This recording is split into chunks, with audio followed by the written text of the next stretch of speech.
Manu academy में आप सभी लोगों का स्वागत है। आप लोगों में से कुछ लोगों ने मुझे कुछ क्वेश्चंस भेजे थे जिनमें आपको डाउट्स है कि क्या इन क्वेश्चंस को क्लेम करना चाहिए या नहीं करना चाहिए। तो अभी मैं उन क्वेश्चंस को डिस्कस करने जा रहा हूं।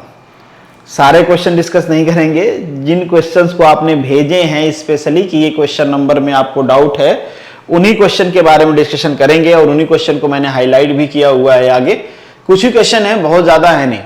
देखो, इन क्वेश्चंस में अगर आपको कोई डाउट है तो ये तो आप इजीली फाइंड आउट कर लोगे, क्योंकि ये स्टैटिक बेस्ड क्वेश्चंस होते हैं।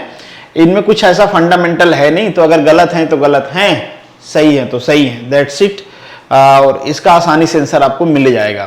पर जो टेक्निकल क्वेश्चंस है ना, उसमें आपको कुछ ऐसे डाउट्स हैं कि क्या करें, ये तो ये भी हो सकता है, ये भी हो सकता है, इसका आंसर ये दिया है, इस बुक में ये दिया है, कई सारे बुक में अलग अलग आंसर होते हैं, तो उस केस में आपको कंफ्यूजन होता है।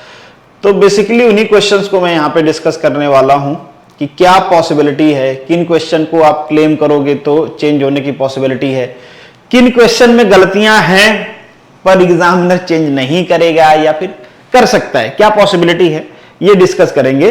पहले बता रहा हूं कि मैं सारे क्वेश्चन के एनालिसिस नहीं किया हूं, केवल उन क्वेश्चंस की बात करूंगा जिसको आप लोगों ने शेयर किया है। सारे क्वेश्चन आप लोगों ने शेयर ही नहीं किया है, शेयर भी नहीं किया है। कुछ क्वेश्चन में आपको डाउट थे जिसको आप लोगों ने शेयर किया है।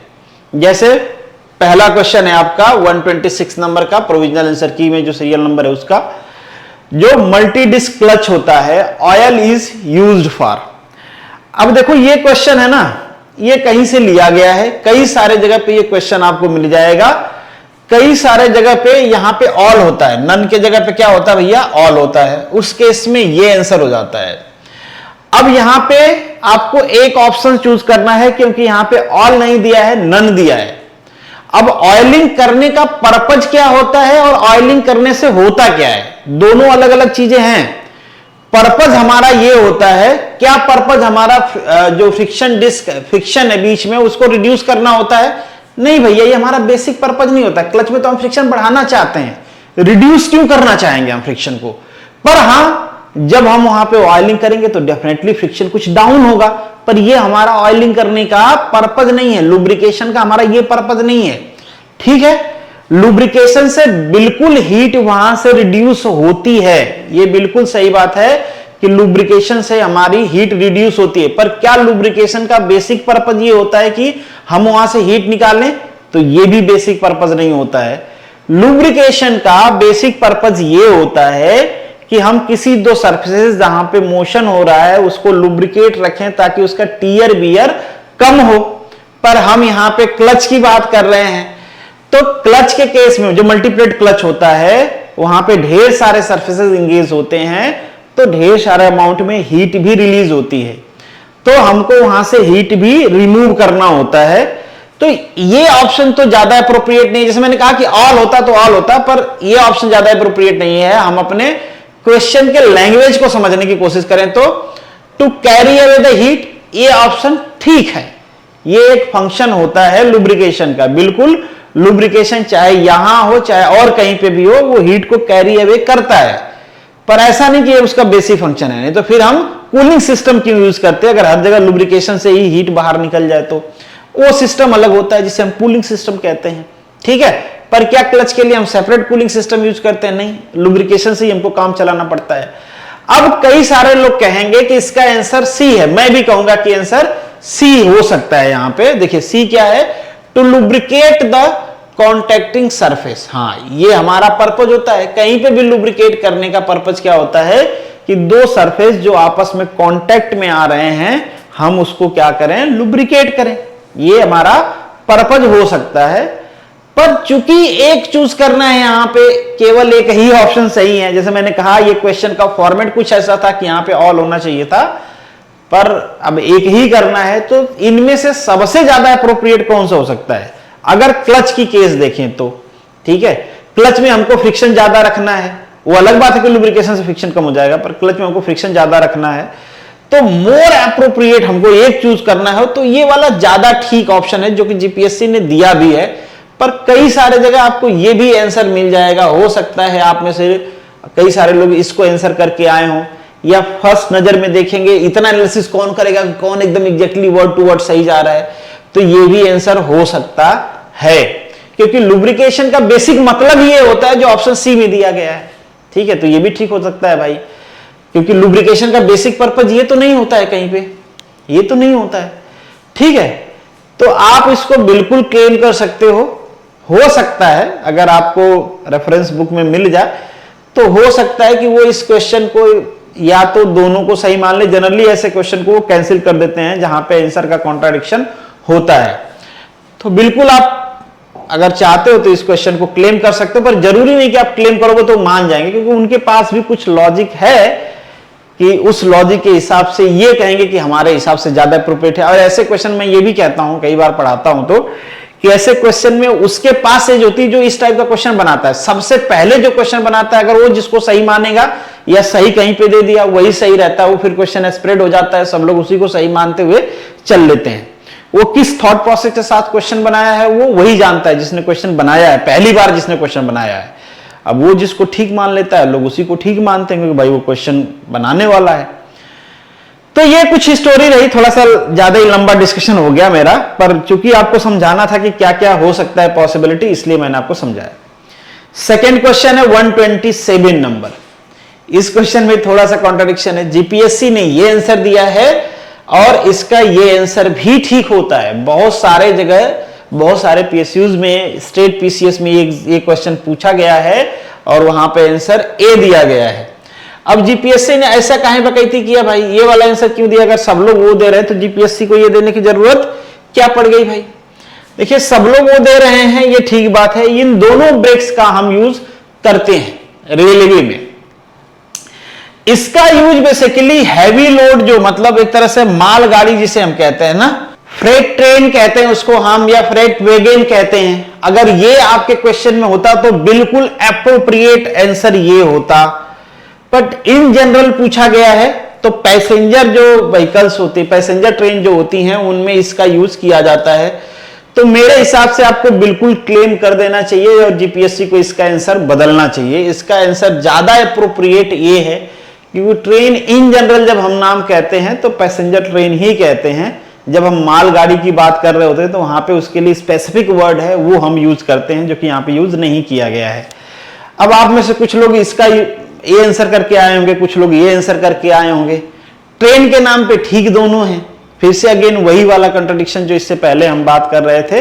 तो आप इसको क्लेम कर दीजिए। लेट्स सी कि जीपीएससी आंसर बदलता है या फिर कैंसिल करता है, डिपेंड करता है। जनरली जो ये ब्लॉक ब्रेक है, दोनों का प्रिंसिपल एक ही है। ब्लॉक ब्रेक थोड़ा हैवी लोड के लिए यूज करते हैं, उससे कम लोड के लिए हम ये यूज कर लेते हैं। ठीक है, तो यहां पे भी अगेन वही कॉन्ट्राडिक्शन है। आप इसको क्लेम कर सकते हो, बिल्कुल कर सकते हो। बहुत सारे जगह आपको इसका आंसर, या मैक्सिमम जगह आपको इसका आंसर ये मिल जाएगा। रिसर्च पेपर ऊपर में पढ़ोगे तो ये आंसर मिल जाएगा, पर वहां पे मेंशन होगा, स्पेसिफिक ट्रेन की कैटेगरी मेंशन होगी कि इन कैटेगरी में बेसिकली मालगाड़ियों में इसका यूज होता है। चलिए आगे कुछ और ऐसे ही क्वेश्चंस हैं। सेकेंड है आपका, a chain drive is used for. देखो, चेन ड्राइव को जनरल केस में देखा जाए, क्योंकि हम यहां पे ना कंपैरिजन में ही देखते हैं। ड्राइव की बात किया गया तो हमारे पास चेन ड्राइव है, बेल्ट ड्राइव है और गियर ड्राइव है, तो हम कंपैरिजन ही करेंगे। गियर ड्राइव शॉर्ट डिस्टेंस के लिए यूज किया जाता है, या फिर कॉम्पैक्ट के लिए। बिल्कुल भाई, दूर से तो गियर तो चला ही नहीं पाएगी। अब जो बेल्ट ड्राइव है और चेन ड्राइव है, इनको लॉन्ग डिस्टेंस के लिए हम यूज करते हैं। ठीक है, बिल्कुल करते हैं। और इन जनरल चेन ड्राइव भी लॉन्ग डिस्टेंस के लिए ही यूज होता है। पर क्या शॉर्ट डिस्टेंस के लिए हम इसका यूज नहीं कर सकते? जवाब है, कर सकते हैं। शॉर्ट डिस्टेंस के लिए चेन ड्राइव का यूज हम कर सकते हैं और करते भी हैं। तो ये लॉन्ग डिस्टेंस और शॉर्ट डिस्टेंस दोनों के लिए यूज होता है। तो यहां पे एप्रोप्रिएट, अगर ये वाला ऑप्शन नहीं होता तो शायद हम लॉन्ग कर देते तो ठीक रहता, पर ये वाला ऑप्शन है तो ये ज्यादा एप्रोप्रिएट है। सी ऑप्शन की हम दोनों पर्पज के लिए इसका यूज करते हैं। या फिर आप ये कह सकते हो कि ये शॉर्ट और लॉन्ग कोई क्राइटेरिया नहीं है, हालांकि रिलेटिवली लॉन्ग डिस्टेंस के लिए ज्यादा एफिशिएंट होता है। रिलेटिवली लॉन्ग डिस्टेंस, मैं कंपैरिजन में बात कर रहा हूं। ठीक है, बेल्ट ड्राइव को भी अगर आप बहुत ज्यादा लॉन्ग कर देते हो तो वहां पे चांसेस होते हैं कि वो स्लीपेज हो जाए, पावर को पूरी तरीके से ट्रांसफर ना कर पाए, पर ये चांसेस चेन ड्राइव में नहीं रहता है। चेन ड्राइव थोड़ा ज्यादा एफिशिएंट होता है, इवन दो लॉन्ग डिस्टेंस हो तो भी, as comparison to belt drive. ठीक है, अब चूंकि बेल्ट ड्राइव को एफिशिएंट बनाने के लिए हमने कई सारे बेल्ट लेके आ गए, बेल्ट में भी हमने तिथ बना दिए कि ताकि हम ये जो प्रॉब्लम है हमारा स्लाइडिंग का हटाएं, पर हमारा क्वेश्चन वो नहीं है। हमारा क्वेश्चन ये है कि कहां पे यूज करते हैं, तो ज्यादा एप्रोप्रिएट ऑप्शन यहां पे सी है जो दिया गया है। चूंकि उन्होंने दिया भी है, इस वजह से आप इसको क्लेम कर दोगे तो भी वो शायद चेंज ना करे, क्योंकि उनके पास है, रीजन है कि यही आंसर सही है। तो कहीं पे अगर इसका आंसर लॉन्ग ड्राइव दिया है तो भी शायद मेरे हिसाब से आप क्लेम करो तो वो चेंज ना करें। चलिए आगे का जो क्वेश्चन है वो भी आ ही जाएगा जल्दी। ये आ गया, क्या कहा गया भाई? अब यहां पे देखो, अगेन ये भी कंफ्यूजिंग क्वेश्चन है।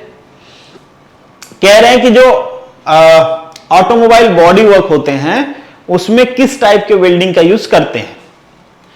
गैस वेल्डिंग का यूज करते हैं? जवाब है कि जी हां, बिल्कुल करते हैं गैस वेल्डिंग का यूज। क्या हम इलेक्ट्रिक आर्क वेल्डिंग का यूज करते हैं? जवाब है कि हां, इलेक्ट्रिक आर्क वेल्डिंग का यूज भी करते हैं। क्या इलेक्ट्रिक रेजिस्टेंस वेल्डिंग का यूज करते हैं? जी हां, इलेक्ट्रिक रेजिस्टेंस वेल्डिंग का भी यूज करते हैं। तीनों का यूज करते हैं। तो ज्यादा अच्छा होता कि ऑल दे देता, पर ऑल नहीं दिया, फिर से आपको एक चूज करना है, तो कौन सा चूज करें हम? तो अब सुपीरियर कौन सा है? तो देखिए यहां पे दो सुपीरियर होते हैं। एक तो जो इलेक्ट्रिक आर्क वेल्डिंग है, अगर इलेक्ट्रिक आर्क वेल्डिंग का हम यूज करें, जनरली इलेक्ट्रिक आर्क वेल्डिंग का यूज वहां पे होता है जहां पे थिकनेस ज्यादा होती है। ठीक है, जहां पे हैवी थिकनेस आप कहोगे कि हाँ बिल्कुल, जो वो ट्रक्स होते हैं उनके जो नीचे की बॉडी बनाई जाती है, चेसिस जिसे हम कहते हैं, उसमें तो यूज कर सकते हैं इसका। तो जवाब है कि हाँ, बिल्कुल कर सकते हैं और करते भी हैं। ठीक है, पर वेरिएबल्स के टर्म्स में बात करें कि किस वेल्डिंग में हमारे पास ज्यादा कंट्रोल होता है कि हम थोड़ा हैवी में भी यूज कर लें उसका, थिकनेस थिक में भी कर लें, थोड़ा थिन में भी कर लें, कम हीट जनरेशन करना है तो कर लें, ज्यादा डिपोजिशन करना है तो कर लें। ये कंट्रोल हमको ज्यादा किस में मिलता है, या ज्यादा वेरिएबल पैरामीटर किस में है हमारे पास, तो वो आपको मिल जाएंगे इलेक्ट्रिक रेजिस्टेंस वेल्डिंग में। ये बातें हम इसके फेवर में इसलिए भी कर रहे हैं क्योंकि जीपीएससी ने इस आंसर को दिया है। क्या हम इसको क्लेम करेंगे तो जीपीएससी चेंज कर देगी? चांस कम है मेरे हिसाब से कि वो चेंज करेंगे, क्योंकि ये ठीक आंसर है। अगर वो दूसरा देते तो वो भी वो ठीक मानना पड़ता, क्योंकि वो दे रहे हैं मान के कि ये ठीक है। ठीक है, तो तब आप इस पे आर्ग्यू करते तो वो इस पे आर्ग्यू करते आपसे कि ये यूज होता है, यहां पे बताते यहां यूज होता है, पर यहां पे इन्होंने ये दिया है तो वो इसके साथ आर्ग्यू करेंगे कि ये ठीक है। तो जनरली वो भी आंसर चेंज नहीं करना चाहते हैं, एकदम से ऐसा गलत दे दिया तो चेंज करते ही हैं। तो इस क्वेश्चन में भी मुझे कम चांस है कि वो आंसर चेंज करें, पर हां अगेन ये सब बताया गया आपको इसलिए है क्योंकि ये सारे यूज होते हैं, कोई कम यूज होता है, कोई ज्यादा यूज होता है, डिपेंड अपॉन द एप्लीकेशन। कहां पर एप्लीकेशन, एक ही व्हीकल बनाने में तीनों का यूज भी किया जाता है। ठीक है, चलिए जो नेक्स्ट क्वेश्चन है आपका, fracture mechanics is the science of. Fracture आपको पता ही है। अब फ्रैक्चर एनालिसिस इंपॉर्टेंट कहां पे है? ब्रिटल में है, डक्टाइल में है, या फिर फटीग फ्रैक्चर कंपोनेंट्स में है? तो देखिए लोडिंग कंडीशन, पहले लोडिंग कंडीशन है, फिर मटेरियल है, फिर मटेरियल प्रॉपर्टी है। तो डक्टाइल वाला ऑप्शन तो ऐसे ही छोड़ दीजिए, क्योंकि डक्टाइल में लोकलाइज स्ट्रेन डेवलप हो जाती है। तो जो वो होती है आपके जो फ्रैक्चर होता है या फिर जो स्ट्रेस होती है उसको क्या कर लेते हैं, डिस्ट्रीब्यूट कर लेते हैं, तो उतना सीरियस नहीं होने देते हैं। पर ब्रिटल मटेरियल के केस में देखो तो फ्रैक्चर इंपॉर्टेंट पैरामीटर हो जाता है, क्योंकि तेजी से फ्रैक्चर प्रोपेगेट करता है इसमें ब्रिटल मटेरियल में। ठीक है, अब कह रहे हैं फटीग में आप कहोगे कि होगा, फटीग में होगा। फटीग लोडिंग डक्टाइल पे भी लगा सकते हो, ब्रिटल पे भी लगा सकते हो। ठीक है, तो वहां पे आप कह सकते हो कि दोनों में अगर हमको ऑप्शन चूज करना हो तो सी ऑप्शन जो जीपीएससी ने दिया है वो ठीक है, क्योंकि ये आपके ब्रिटल में ज्यादा इंपॉर्टेंट होता है फ्रैक्चर इन। ठीक है, तो मुझे लगता है कि ये ठीक ऑप्शन है। कुछ लोग आर्ग्यू कर सकते हैं कि भाई फटीग लोडिंग है, साइक्लिक लोडिंग होती है, उसमें ज्यादा सेंसिटिव होगा। तो हाँ होगा सेंसिटिव ज्यादा होगा, पर लोड के कंपैरिजन में मटेरियल ज्यादा इंपॉर्टेंट है। हो सकता है डायरेक्ट लोडिंग हो, अब जैसे कांच है, डायरेक्ट लोडिंग करिए एक जगह क्रैक होगा, खटाक निकल जाएगा। ठीक है, तो material is more sensitive then loading condition. चलिए नेक्स्ट क्वेश्चन है आपका, नेक्स्ट खत्म ही होने वाला है, 2-4 क्वेश्चंस और होंगे, आई होप सो। चलिए ये क्वेश्चन आ गया। अब इस क्वेश्चन में भी बवाल है। इस क्वेश्चन में क्या बवाल है कि जो जीपीएससी ने आंसर दिया है और ये जो आंसर है, ये ज्यादा अच्छा बाइंडर है, स्ट्रेंथ ज्यादा है, पर अवेलेबिलिटी इसकी ज्यादा है। और यहां पे पूछा क्या गया है, मोर कॉमनली यूज। ये मैं प्रोडक्शन पढ़ा रहा था तो बताया भी था आपको, ऑर्गेनिक बाइंडर है ये, ठीक है, ऑर्गेनिक कैटेगरी में आता है।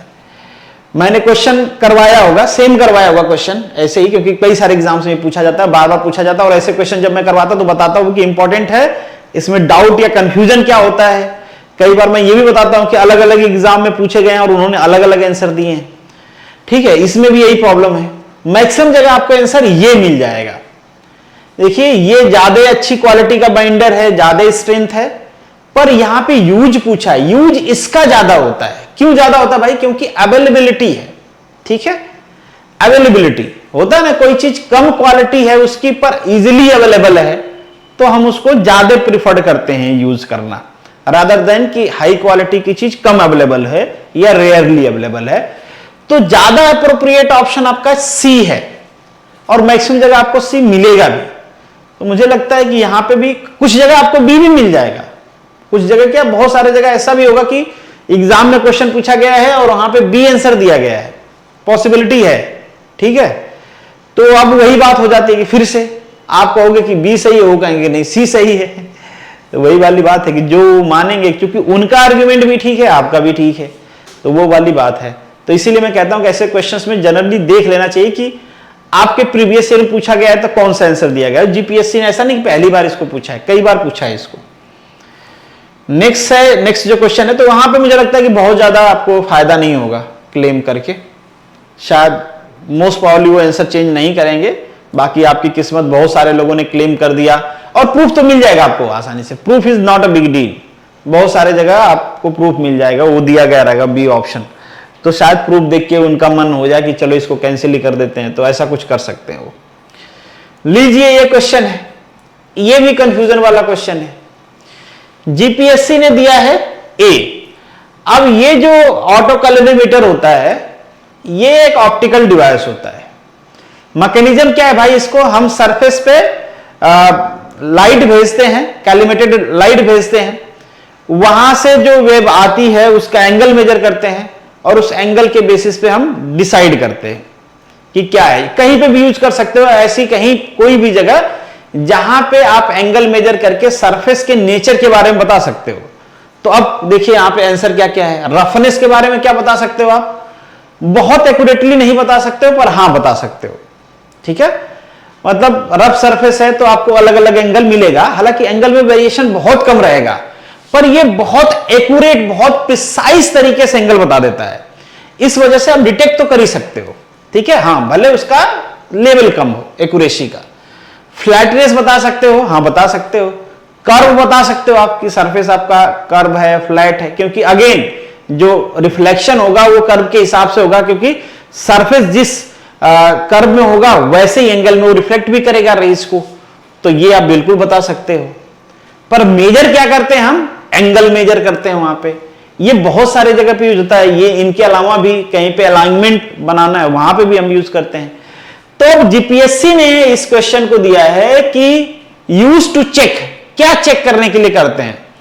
कुछ लोग कहेंगे कि हाँ बिल्कुल भाई, हम मेजर इसमें एंगल करते हैं, एंगल भी डायरेक्टली एंगल भी इससे आप चेक कर सकते हो, एंगल के लिए भी होता है, और एंगल का यूज करके दूसरी जैसे फ्लैटनेस को भी चेक कर सकते हो, रफनेस, कर्व, ये सारा चेक कर सकते हो, पर प्रिंसिपल वही रहेगा। अब जीपीएससी ने यहां पे आंसर दिया है सी।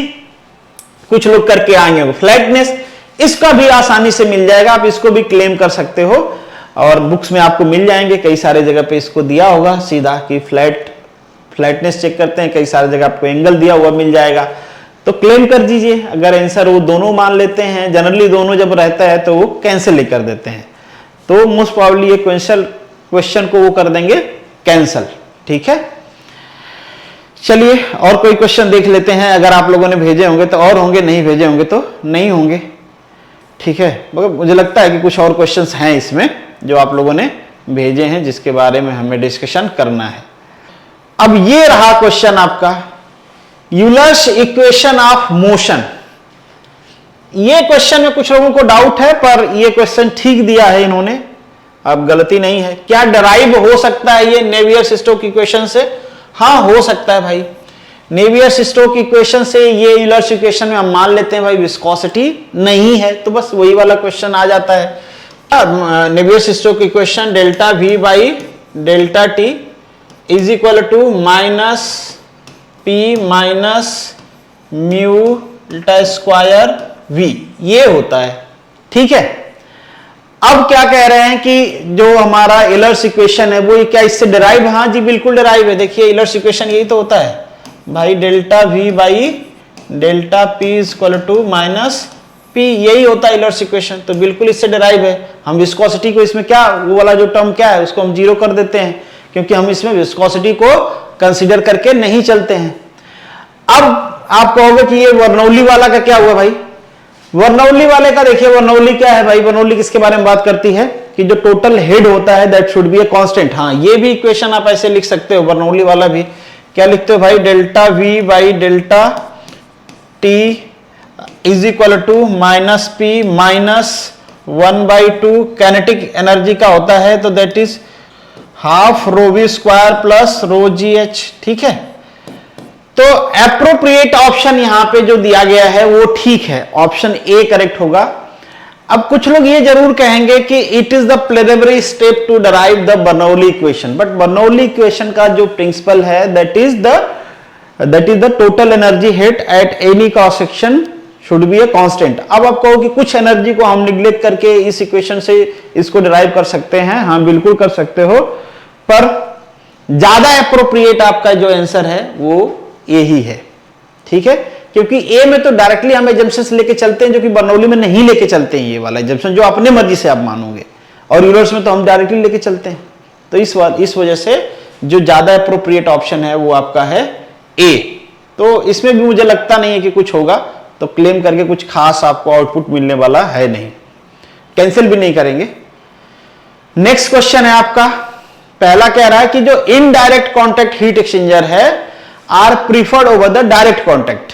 इनडायरेक्ट कॉन्टैक्ट वाला जो प्रीफर्ड करता है ये ठीक है, यहां पे ऑप्शन बी होना चाहिए, there is the no risk of the contamination. जो डायरेक्ट कॉन्टैक्ट वाला है ये कह रहा है heat transfer coefficient are high, heat transfer coefficient are contact वाले का ज्यादा होता है। ठीक है, तो कॉस्ट के इश्यूज में बात करें, cost of the equipment is the lower. हाँ, लोअर होता है कॉस्ट ऑफ द इक्विपमेंट, पर पर्पस हमारा वो नहीं होता है कि कॉस्ट कम है इसलिए प्रीफर कर रहे हैं। एक चीज होता है ना कि भाई किसको हम प्रेफरेंस दे रहे हैं। ऑप्शन दोनों सही हैं, ये ऑप्शन दोनों सही हैं कि जो कॉस्ट होती है वो कम होती है, पर क्या कॉस्ट कम होने के वजह से हम इनडायरेक्ट प्रीफर करते हैं? नहीं, हम प्रीफर करते हैं कंटामिनेशन से बचने के लिए। तो यहां पे बी ऑप्शन होना चाहिए मेरे हिसाब से। आप इसको क्लेम कर दोगे तो शायद मोस्ट प्रॉब्ली ये चेंज हो जाएगा आंसर। हालांकि रीजन दोनों सही है, पर एग्जैक्टली प्रीफर्ड क्यों करते हैं वो बी ऑप्शन है आपका। चलिए अब आगे कुछ और क्वेश्चंस हैं, शायद होंगे या नहीं होंगे, अब तो मुझे पता नहीं, शायद नहीं है। अब इतना ही क्वेश्चन थे जो आप लोगों ने मुझे भेजा था, जिसके बारे में आप चाहते थे कि मैं डिस्कस करूं, कर लिया। फिर भी और कुछ क्वेश्चन में आपको डाउट होगा तो बताइएगा, ज्यादा क्वेश्चन हुए तो हम यहां डिस्कस कर लेंगे। वैसे आप लोगों ने ग्रुप में डिस्कशन कर ही लिया है, एक और क्वेश्चन आ गया, आप लोगों ने ग्रुप में डिस्कशन किया हुआ है तो मुझे प्रॉब्लम नहीं है, आप लोगों ने समझ गए होंगे सारे मैटर, किस तरीके से क्लेम करते हैं ये सब भी आपको पता है। नहीं पता है, ग्रुप में डिस्कशन करिए, वहां पे फॉर्म मिल जाएगा और कैसे आपको भर के क्लेम करना है, रेफरेंस कैसे देने हैं, वो सारी चीजें हैं। इस क्वेश्चन में तो डाउट नहीं होना चाहिए। शायद आपका ये डाउट है कि जीपीएससी ने इसका आंसर खुद चेंज किया था। नहीं भाई, जो velocity of separation divided by velocity of approach होता है, तो जब ये चिपक गए तो वेलोसिटी ऑफ सेपरेशन ही नहीं रहा तो जीरो ही होगा, इसमें क्या डाउट है। तो आंसर यहां पे सही है। इससे पहले उन्होंने क्या चेंज किया है वो मैटर नहीं करता है, उन्होंने क्यों चेंज किया है, इसी क्वेश्चन का आंसर दूसरा क्यों दिया है फाइनल आंसर की में, मुझे नहीं लगता कि उसका कुछ मतलब है, क्योंकि यहाँ पे आंसर सही है। तो जिसने ये करके आया होगा वो तो नहीं चाहेगा कि ये चेंज हो। कोई क्लेम भी करता है, अगर चेंज करते हैं तो फिर वो क्लेम होगा, तो इस वजह से ये आंसर तो ठीक है। बाकी अब मुझे लगता है कि खत्म हो गए और आंसर और क्वेश्चंस नहीं है जो आप लोगों ने शेयर किया था। जितने क्वेश्चंस आप लोगों ने शेयर किया था वो मैंने डिस्कस कर लिया, रीजन भी डिस्कस कर लिए कि क्या पॉसिबिलिटी है। बाकी सेल्फ सेटिस्फेक्शन के लिए आपको लगता है कि नहीं भाई यहाँ पे मेरे आंसर बढ़ सकते हैं, तो आप क्लेम जरूर करिए, क्लेम करने से पीछे नहीं रहना है। चलिए मिलेंगे नेक्स्ट वीडियो में, तब तक के लिए all the best, good luck and जय हिंद।